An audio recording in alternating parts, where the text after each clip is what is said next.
Gotham. A city that never sleeps, where the night is as alive as the day, but with a different kind of energy. The skyline, a jagged silhouette against the dark clouds, tells a story of a city that has seen better days. A city shrouded in darkness. Its alleyways, narrow and foreboding, are lit by streetlights that flicker like dying embers. Shadows dance on the walls, whispering secrets of the city's underbelly. It was a place where hope struggled to survive. Arthur Fleck lived here. A man whose life was a series of unfortunate events, each one chipping away at his spirit. He walked these streets, a solitary figure in a sea of despair. He was a clown, trying to bring joy to a joyless city. His painted smile was a stark contrast to the grim reality around him. He juggled, he danced, he tried to make people laugh, but the laughter was often hollow, a mere echo of what it should be. But Arthur was no ordinary clown. His eyes, even through the layers of makeup, told a different story. A story of pain, of longing, of a man on the edge. He carried deep within him a sadness that no makeup could hide. Each stroke of the brush was a mask, a facade to hide the turmoil within. The mirror reflected not just his face, but his soul, fractured and weary. He lived with his mother, Penny, in a rundown apartment. Their home was a testament to their struggles, a place where dreams went to die. Penny, once vibrant, was now a shadow of her former self, her health deteriorating with each passing day. The walls were thin, the paint peeling.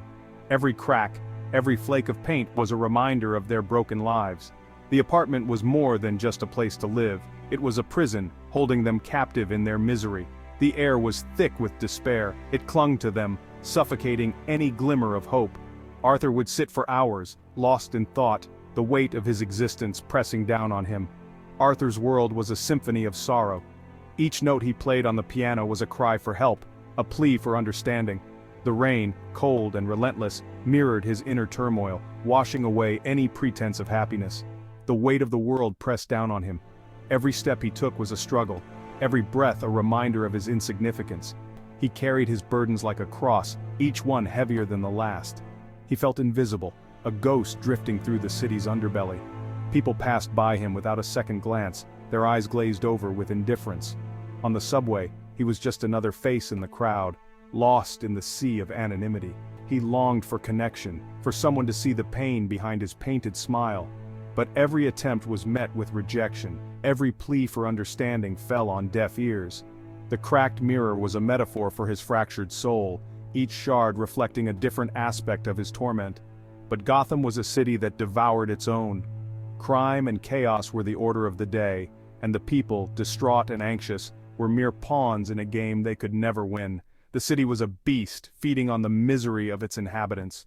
Arthur yearned for more than just existence. He dreamed of a life where he was more than just a clown, more than just a man struggling to survive.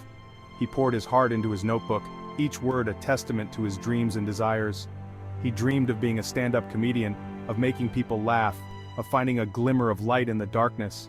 But the audience was often indifferent, their laughter forced and insincere.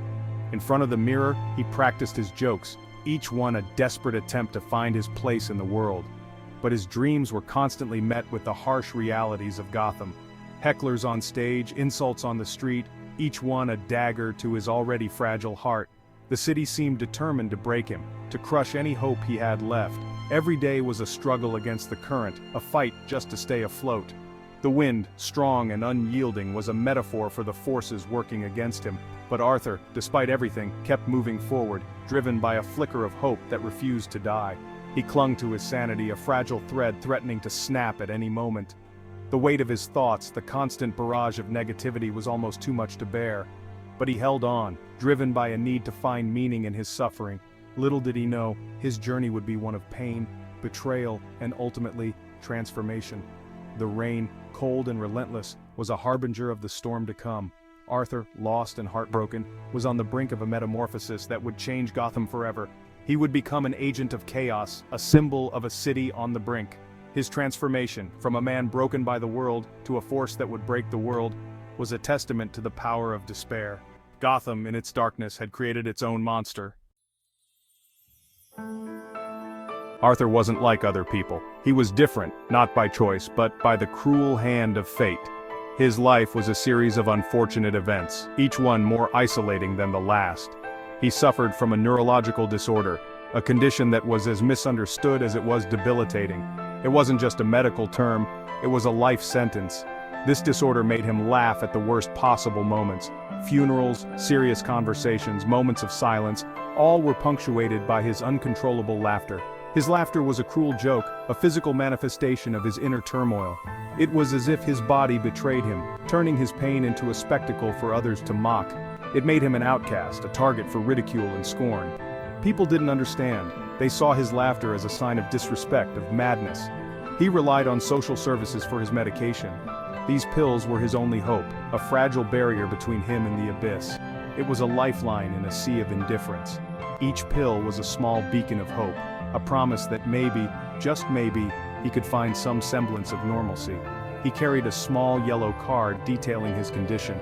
This card was his shield, his way of explaining the inexplicable. He hoped it would explain his uncontrollable laughter, that it would elicit empathy instead of anger. But more often than not, it was met with confusion or outright dismissal. But Gotham had no patience for the weak. The city was a harsh, unforgiving place where only the strong survived. The city was a breeding ground for apathy. People were too wrapped up in their own struggles to care about anyone else's. People looked away from his struggles, too caught up in their own misery to notice his. In a city teeming with life, Arthur felt more alone than ever. Arthur was a ghost in a city of ghosts, each one haunted by their own demons. He wandered the streets, invisible to those around him. He longed for connection, for someone to see past his illness and understand the torment within. But every attempt at reaching out was met with indifference or hostility. But Gotham was a city that thrived on indifference. It was a place where people built walls around their hearts, where vulnerability was a liability. It was a place where empathy was a weakness, and kindness, a forgotten language. In this cold, unfeeling city, Arthur's laughter was a cry for help that no one heard. He often found himself sitting alone in his small, dimly lit apartment, staring at old photographs of happier times. These moments of solitude were both a refuge and a reminder of what he had lost. He would look out of his window at the sprawling city below, a tear rolling down his cheek. The city that never slept was a constant reminder of his isolation. He tried to smile, to find some joy in the little things, but his reflection always betrayed him. The pain behind his eyes was unmistakable. He would walk through the park, watching families and friends enjoying their time together. He envied their connections, their ability to find happiness in each other's company. Sitting on a bench feeding the birds, he would lose himself in thought. What would it be like to be normal, to laugh without fear, to connect without barriers? Standing on a bridge, looking down at the water, he contemplated his life. The weight of his condition, the burden of his existence felt almost too much to bear. But he always walked away, choosing to face another day in the city that had forgotten how to care. Arthur's journey was one of resilience, a testament to the human spirit's ability to endure, even in the face of overwhelming odds. He looked up at the sky, a determined look on his face. Despite everything, he held on to a sliver of hope. Maybe one day someone would see him, understand him, and offer the empathy he so desperately needed. Until then, he would keep walking, keep fighting, and keep laughing through the pain. For in his laughter, there was a strength that no one could take away. One day, Arthur's world took a sinister turn. He was attacked. It was a day like any other, or so he thought. The sun had set, casting long shadows over the city, and Arthur was making his way home through the labyrinthine streets of Gotham.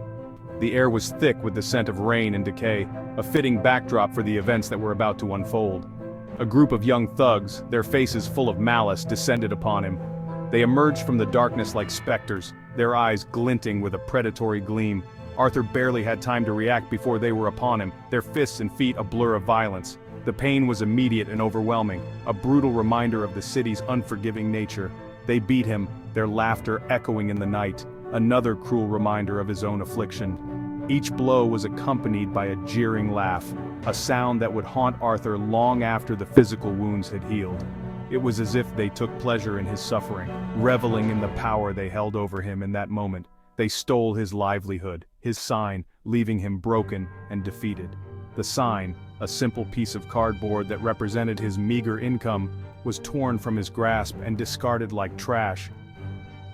As he lay on the cold, hard ground, Arthur felt a profound sense of loss, not just for the sign, but for the dignity and security it symbolized. He confided in Randall, a co-worker at the clown agency. Randall was one of the few people Arthur felt he could trust, a kindred spirit in a world that seemed increasingly hostile. They had shared many conversations about their struggles, their dreams, and their fears. This time, however, the conversation took a darker turn. A man with his own demons, Randall offered Arthur a solution, a way to protect himself in a city that preyed on the weak. Randall's eyes were filled with a mixture of concern and resignation as he handed Arthur the gun. It was a gesture born out of desperation, a recognition of the harsh realities they both faced. He gave Arthur a gun. The weight of the revolver was surprising, a tangible symbol of the power it represented. Arthur's hands trembled as he took it, the cold metal sending a shiver down his spine. It was a gift wrapped in darkness, a tool of survival in a world that seemed intent on his destruction. The cold steel felt alien in his hands. He had never held a gun before, and the sensation was both thrilling and terrifying. It was a stark reminder of the lengths he might have to go to protect himself, a line he had never imagined crossing, a weapon of destruction in a world already drowning in it. The gun seemed to pulse with a life of its own, a dark promise of retribution. Arthur couldn't help but feel a sense of dread as he contemplated the potential consequences of using it. The city was already a cauldron of violence and despair, and he was now holding a catalyst that could tip the balance even further. He didn't want to be a part of the violence, but Gotham had a way of dragging you down into its depths. The city's influence was insidious, seeping into every aspect of life. Arthur had always tried to rise above it, to find a way to survive without succumbing to the darkness. But now, with the gun in his possession, he felt the city's grip tightening around him. It was a city where the line between right and wrong blurred with each passing day. The moral compass that had once guided him seemed to spin wildly, unable to find true north. In Gotham, survival often meant making choices that would be unthinkable in a more just world. Arthur was beginning to understand that the city's corruption was not just external but internal as well. Arthur was caught in a downward spiral. The attack had shaken him to his core, and the gun was a constant reminder of his vulnerability. He found himself withdrawing from the few social connections he had, retreating into a shell of fear and paranoia. The darkness that had always lurked at the edges of his mind now threatened to consume him entirely. Each day felt like a losing battle against the darkness that threatened to consume him. The weight of the gun in his pocket was a constant presence, a reminder of the choice he might one day have to make. He struggled to maintain a sense of normalcy, to go about his daily routines as if nothing had changed. But the truth was, everything had changed. The gun felt heavy, a constant reminder of the city's grip on his soul. It was more than just a weapon, it was a symbol of the city's relentless pressure, a manifestation of the fear and anger that had taken root in his heart. Arthur knew that as long as he held onto the gun, he would never be free from the darkness that threatened to engulf him. In the midst of despair, a flicker of hope emerged. Sophie, his neighbor, a single mother struggling to make ends meet. He saw in her a kindred spirit, someone battling their own demons. He imagined a connection, a shared understanding in a city that had forgotten the meaning of both. He followed her, his heart pounding in his chest. He fabricated encounters, weaving a fantasy where they were more than just strangers living next door. He imagined taking her on dates, making her laugh, being the man he so desperately wanted to be. But his fantasies were just that, a fragile illusion shattered by reality. One day he followed her too closely. She confronted him, her eyes filled with fear and disgust. His carefully constructed fantasy crumbled around him. The truth, as always, was far less glamorous than his imagination. He was left with the bitter realization that he was alone, adrift in a sea of indifference. Hope, it seemed, was a cruel joke Gotham loved to play on its inhabitants.